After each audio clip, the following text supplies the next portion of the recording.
Welcome back to Sedlak Off-Road School. Today with a very special adventure motorcycle off-road riding tip, and we're playing in the sand. Last couple of videos, a lot of you were asking for some riding tips in the mud. We live in Southern California, so mud is hard to find this time of the year. There were also a lot of people asking for some sand riding tips, so that's what we're going to get into today.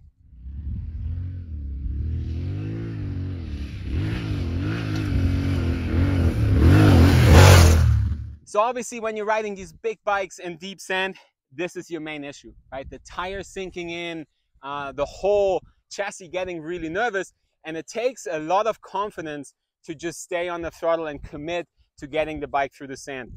Today we're going to give you 5 tips. We're going to break 5 of the key techniques down that will help you become a better sand rider. And we start with number 1, and that is the very basic thing, that momentum is your friend. The slower you go in the sand, the harder it will be for you to control your bike. The more momentum you have, yes, it's scarier, of course, because obviously you have higher speed. The swaps feel a little bit more aggressive, but with the momentum, the bike will straighten itself out. The slower you go, the more the front tire will dig into the sand, become really nervous. You start to lose your balance. Your feet come off the foot peg, and at that point, it's almost impossible for you to make it through a sand section without dropping the bike.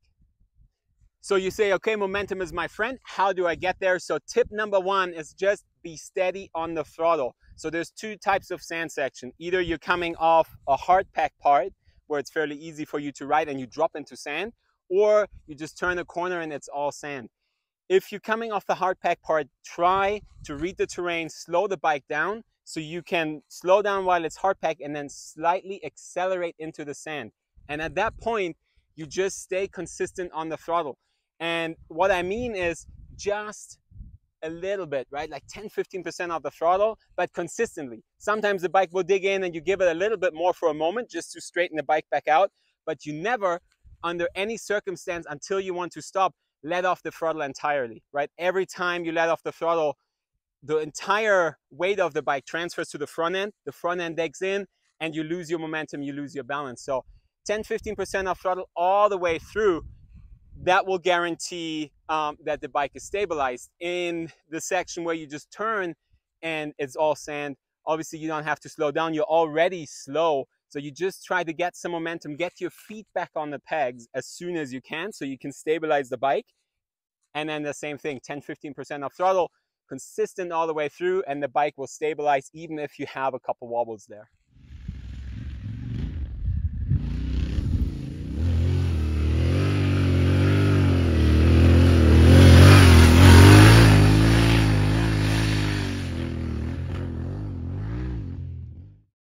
Tip number 2, and we go back to fundamentals, and we talk about this in every single one of our videos. You have to stabilize the bike at the first point of contact at the foot peg, right? When you're building a house, you make sure you have a good foundation so you can build a stable house. The same thing happens when you're riding an adventure bike. So you look at your bike from the side here and you see your foot peg is your first point of contact, also your lowest point of contact. So if you can give the bike solid input there of what you want to do, where you want it to go, it will react the quickest. Then up from the foot peg to the seat, so from your feet all the way to your knees, that's the only point where you have full contact with the bike. So especially in the sand where the bike's moving around a lot, you have to make sure that you really grip the bike nice and tight down low. I'm not going to break down this whole position. There's plenty of videos on our channel. We'll link them below. So if you're not 100% sure about where you want to be, balls of your feet, how that technique works, check out the videos in the description below. But turn your toes in, balls of your feet, drop your heels, and then lower legs really hold on tight to the bike. And you can see it in these clips. My bike's wobbling, it's kind of losing a little bit of momentum. It wants to go sideways. My legs never open up. I have the bike tight. My upper body, I'm doing a little bit of work there. But my lower legs, my feet, make sure I have the bike under full control, fully squeezed, so I can get the bike to where I want it to go. Tip number 3, and that is to be in the right gear. And we see that a lot when it comes to riding sand.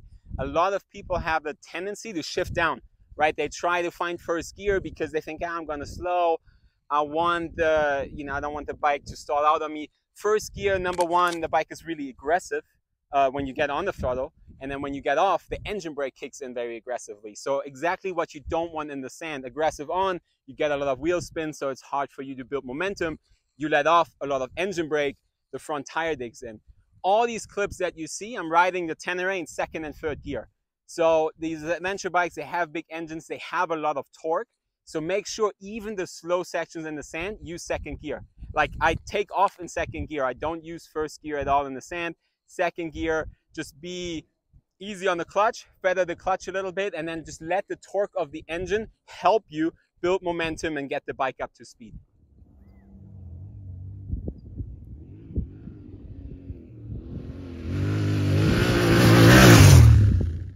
Tip number 4, and that is a very important and crucial part when riding sand, is you have to make sure that you look far enough ahead to where you want to go. Too many riders look straight in front of your bike, and we're going to swing the camera around so you can see some of these lines here. So what happens is, if I'm riding and I look all the way to the back, that's where I focus on. Then I just focus on keeping the momentum in the bike so it can stabilize. If I focus right in front of my bike, this is what I see. Especially if you ride in the sand section where there's a lot of adventure bike riders and the lines are all over the place. Naturally, you read those lines and you start to try to get the front end into them, and you start to overreact on the handlebars. You lose your momentum, the front end digs in, and you make life very, very difficult for yourself. Make sure you focus ahead exactly to where you want to be, build up the momentum, and then sand moves, okay? Like these bikes are heavy.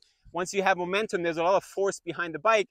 So cross-rutted lines in the sand are no big deal as long as you, build a good foundation, have the bike nice and tight, keep your momentum, and then just hold on to the handlebars straight where you want to go.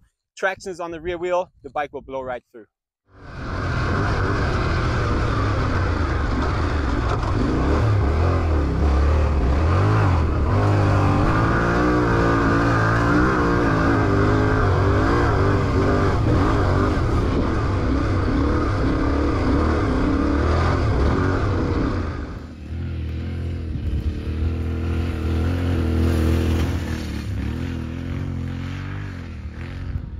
Number 5, you have to get comfortable being uncomfortable, right? In sand, the bike moves around a lot, so your position, your shoulders and arms have to be flexible. No compromising in your feet and lower legs. That's where you hold on to the bike. Upper body, arms, that's where you work with the bike, okay? You don't want to cramp onto the handlebars and just try to muscle the bike around. In the sand, that will wear you out instantly. It's not going to work. So you can see in the clips, there is movement in my upper body. If you watch some of our other clips, like on the gravel roads, on the hard packs or the trails, we ride in a very centered position and we stay there almost the entire time because the bike is very consistent. In the sand, the bike's inconsistent. It's always going to move around unexpectedly too, because sand gets steeper, gets a little softer, so you hit a soft pocket, all of a sudden the bike steps out. Mistake that we see most riders make is that in that moment, they open up their legs. Right? So in the second you open up your legs, the bike takes up all of that space, gets really nervous. So your legs stay nice and tight and you just work with your elbows. You don't want to pump the bike with your knees. Just lock yourself in on your lower extremities, and then you just work a little bit. Your hips move a little bit further back, your chest stays forward, and you're just working with your elbows and your shoulders. So we have a lot of people, and there were some in the other videos too, with the question about moving your weight back on the bike. And you have to be careful with that because number 1, these bikes are so heavy that you moving around on the top is not really going to have a lot of impact. It's all in the throttle, right? You need the bike to get moving. You need to build momentum to control the bike. So if you watch me in some of the clips, my chest is still relatively far forward. Like I do everything in my right hand in the throttle to make sure the bike has enough thrust to make its way through the sand. The only time where I shift my weight further back is when I'm sitting down for some of the turns, because the turns are really slow. A lot of the weight of the bike, because we're going so slow, transfers to the front tire, so it's already digging in. And they're like 50-50 tires, 50% off-road, 50% street, so they don't provide a lot of traction. They don't really turn the bike. So what I'm doing is I lean back while I'm sitting, get the rear shock to compress a little bit, and in that moment I open the throttles a little bit more aggressively, so I get the rear end of the bike to dig in that rotates the bike. So now I'm steering the bike, and then you can see right away I'm standing up. So I'm standing up as soon as I can, get both feet on the pegs to weigh the bike down, and from there I can build momentum and ride the bike all the way out. So those are the 5 main techniques that will help you become a better sand rider. The best way to practice this is build a good set of fundamental techniques. And with that, I'm talking about that foot placement. It's gonna make a massive difference if you have the bike properly under control. So train this on trails that are a little bit more hard packed. Then once you feel comfortable shifting the weight on the foot peg, controlling the bike there, find yourself a straight sand section, right? You don't want to start by turning in the sand. It obviously makes it more difficult.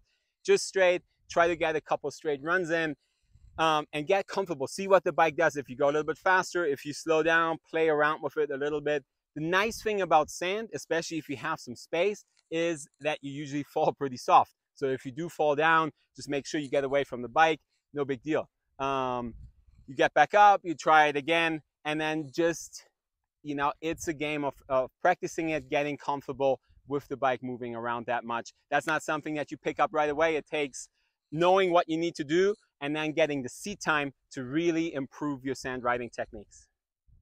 This is it for this week's Adventure Motorcycle Off-Road Riding Tip. Thank you guys so much for all the positive feedback. Really appreciate all the positive comments, the emails you guys have been sending me.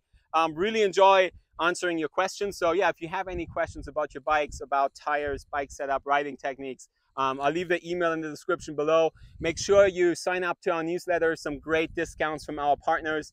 And yeah, it gives you a good idea of what we have coming up as far as training events here in Southern California and also out of state and overseas. So thank you guys so much for watching, and we'll see you guys next week.